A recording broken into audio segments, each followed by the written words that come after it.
ಈ ವಿಚಾರವಾಗಿ ಸ್ಥಳೀಯ ರೈತರು ಏನ್ ಹೇಳ್ತಾ ಇದ್ದಾರೆ? ಸ್ಥಳೀಯ ರೈತರು ಈ ಯೋಜನೆಗೆ ಬಹುತೇಕರು ವಿರುದ್ಧವಾಗಿದ್ದಾರೆ.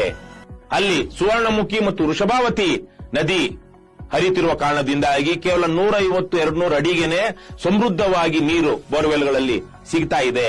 ಅಲ್ಲಿ ಟೊಮೆಟೊ ಬೆಳೀತಾ ಇದ್ದಾರೆ, ಬದನೆಕಾಯಿ ಬೆಳೀತಾ ಇದ್ದಾರೆ, ತೆಂಗಿನ ತೋಟಗಳಿವೆ, ಅಡಿಕೆ ತೋಟಗಳಿವೆ, ಮಾವಿನ ತೋಪುಗಳಿವೆ, ಹೈನುಗಾರಿಕೆ ಇದೆ, ರೇಷ್ಮೆ ಸಾಕಾಣಿಕೆ ಇದೆ. ಬಹುತೇಕ ಕೃಷಿಕರು ಅಲ್ಲಿನವರು ಸ್ಥಿತಿವಂತರು ಮತ್ತು ಪ್ರಗತಿಪರ ರೈತರು ತಮ್ಮ ಸಮೃದ್ಧವಾದ ನೆಲವನ್ನ ಈ ತರಹದ ಒಂದು ನಿವೇಶನಗಳಿರುವಂತಹ ವಾಣಿಜ್ಯ ವ್ಯವಹಾರಗಳಿಗೆ, ನಿವೇಶನಗಳಿಗೆ, ಮನೆಗಳನ್ನ ಕಟ್ಟೋದಿಕ್ಕೆ ಬಳಸಬಾರದು.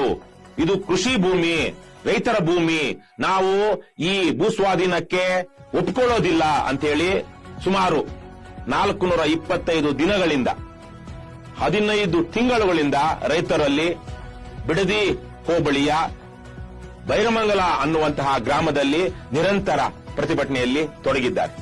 ಒಂದು ಕಡೆ ರೈತರ ವಿರೋಧ, ಇನ್ನೊಂದು ಕಡೆ ಈ ಪ್ರಾಜೆಕ್ಟ್ ಇಂದ ಆಗುವಂತಹ ಲಾಭ ಏನಿದೆ ಅನ್ನುವಂತಹದ್ದು.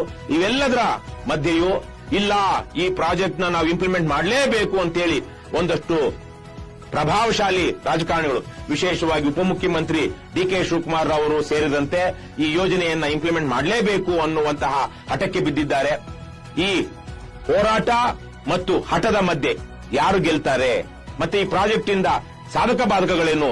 ಇನ್ನೂ ಒಂದು ವಿಚಾರ, ಈ ಪ್ರಾಜೆಕ್ಟ್ ಇಂದಾಗಿ ಆಗುವಂತಹ ಪರಿಸರದ ಮೇಲೆ ಆಗಲಿ, ಸಾಮಾಜಿಕ ಬದುಕಿನ ಮೇಲೆ ಆಗಲಿ ಆಗುವಂತ ಪರಿಣಾಮಗಳ ಬಗ್ಗೆ ಯಾವುದೇ ರೀತಿಯ ಅಧ್ಯಯನ ನಡೆಸಿಲ್ಲ. ಇಷ್ಟೆಲ್ಲ ವಿಚಾರಗಳಿದೆ. ಈಗ ಹೋರಾಟ ಗಟ್ಟಿ ಆಗ್ತಾ ಇದೆ. ಈ ಸಂದರ್ಭದಲ್ಲಿ ಸರ್ಕಾರ ಯಾವ ರೀತಿ ತೀರ್ಮಾನ ತೆಗೆದುಕೊಳ್ಳುತ್ತೆ ಅನ್ನೋದನ್ನ ಕಾದು ನೋಡಬೇಕಾಗಿದೆ.